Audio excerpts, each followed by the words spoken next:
গেছিলে সকালবেলায়? নামাজ পড়তে। তুমি নামাজ পড়তে। নামাজ পড়া হয়ে গেছে? হ্যাঁ হয়ে গেছে। তুমি হ্যাঁ হয়ে গেছে। বলো তো ফজরের কয় রাকাত ফরজ নামাজ? 2 রাকাত। তুমি 2 রাকাত। একটু দূরে যা। 2 রাকাত তোমরা পড়েছো ভালোভাবে? হ্যাঁ। এবার বলো তো জোহরের ফরজ নামাজ কয় রাকাত? 4 4 4 রাকাত। তারপরে বলো তো আসরের ফরজ নামাজ কয় রাকাত? 4 4 রাকাত। এবার বলো মাগরিবের ফরজ নামাজ কয় রাকাত? 3 3 রাকাত। এশারের ফরজ নামাজ কয় রাকাত?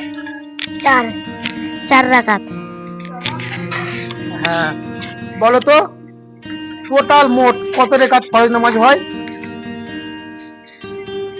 17 রাকাত। 17 রাকাত। কোন দিন বলো তো 17 রেখাতের জায়গায় আমাদেরকে 15 রেখাত নামাজ পড়তে হয়? শুক্রবার। শুক্রবার।